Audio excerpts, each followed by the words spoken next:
Welcome into another episode from the Critics Collective. I'm the Dad Panther, variety streamer, content creator, master of none. And today's episode, we're going to talk about Boyhood. Boyhood is a movie from 2014. One of the collective family members, someone in the comments said, hey, check out this movie. And we've done that before. We've said, hit the subscribe button, try us out for 3 minutes, and let us know in the comments what you're watching, or more importantly, what we should be watching. Now, this movie right here has a running time of about 2 hours and 45 minutes. This is well past the spot. It's not the quiet storm, but the spot the Dad Panther prefers. With everything that's going on, this is a long time to sit down and just watch this movie. And again, we do it because someone else in the Boyhood. So I hit start on this one. I hit play, however you want to call it. This is rated R, again, 2024. I have no first impression about this whatsoever. And IMDb says the life of Mason from early childhood to his arrival at college. That cannot be all. I mean, that's all it says. But if you go further, okay, let's go with this one. This one says filmed over 12 years with the same cast. Richard, the director, has a groundbreaking story of growing up seen through the eyes of a child named Mason, with a breakthrough performance by Ellar Coltrane, who literally grows up on screen right before our eyes, starring Ethan Hawke, Patricia Arquette as Mason's parents, and newcomer L'Oreal, which is actually his daughter. Is the director's writer's daughter plays Samantha. I do know that. Boyhood charts the rocky terrain of childhood like no other film before, and then that's where I'll stop because I feel like that gives a good dose of what this is. Now, man, it did not feel like 3 hours. I'm gonna give you the highs and lows. Okay, so the lows for this was I don't think everyone's going to enjoy. What I mean by this is if this is nostalgic to you, because I think it was shot on 35 millimeter rather than high definition. And shout out to IFC Films, which gave him the money to do this, it took 12 years to put this together. They gave him a total of $2.4 million. I think they gave him $200,000 every year while he did it. And the cast, yes, is the same. They didn't use a contract, and he had to get extras and basically almost like shooting a new movie each time they got together, as these cast members would grow up and they would do other roles and stuff like that, and then come back together and finish this. And it was critically acclaimed. It won awards, conversational stuff. And you also have other movies in the future that have done things kind of similar to this, where the storyline is rooted on the growth of all the setting they place himself in, and or the cast that's there. Let me know in the comments what movie you would say is pretty similar to this. But anyways, the other negative I would say out of this is I don't want to say trigger warning, or maybe you just might not feel like you relate to it. And I think it kind of goes into the fact that it will feel nostalgic for some, and for others, it'll feel like this is just over the top. This is just a little longer than it needs to be.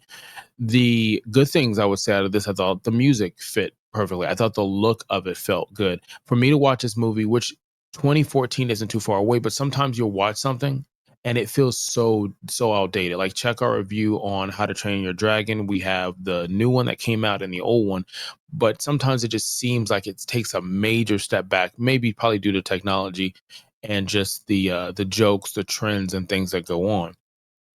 I didn't feel that with this. I felt like it could be in the theater right now and still have the same impact. Watching these characters grow up on screen while you're watching the movie, you don't really, it doesn't hit you like a shock. There's no like 5 years later. You're just going through the storyline and you see it. Patricia, who does an amazing job as Mason's mom, which he pulls all this inspiration from his personal life, with his mom being divorced and dating and stuff like that.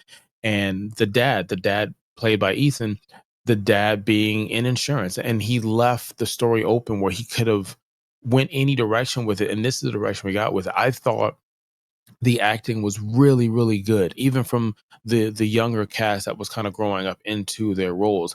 I thought the setting was good. I thought the emotional, not baggage, but the stuff they sat here and just left for us, the viewers, to just like sift through, I thought was, I couldn't relate to everything necessarily, but I understood it, especially being a parent. having my own kids, figuring stuff out myself. I was like, wow, this was something to watch. And there was times where I was just sad. I was angry. I was confused at why a parent would do this. And then the bigger thing that just kept uh, eclipsing everything was this boy is growing up in this environment, and you're watching how this affects him. You can see how it affects some of the other family members as well, friends and other people that are supporting cast. But the whole thing is watching this and sitting there and seeing the first 10 minutes of this movie, and then realizing how it complements the last 10 minutes of this movie was put together brilliantly. With that being said, it's only one thing time to do. This boy's got to grow up and rate this thing. We rate from a 0 to a 5. We're talking Boyhood, 2014, rated R, nearly 3 hours 3 hours running time. 12 years to put this together.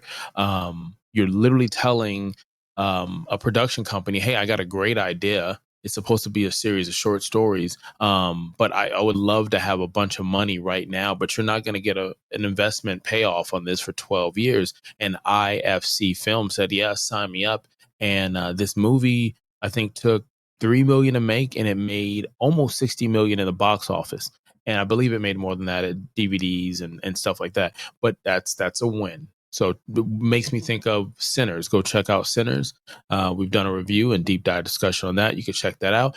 And A Boyhood Dream makes me think of Shawn Michaels. Check out we did a review on the documentary of Shawn Michaels. Check that out if you're into wrestling, and we have wrestling content as well. Hit the subscribe button, like, and comment. All that to say that this is a 5 to me. This is a 5. I can see how it could be a 4 maybe for some people.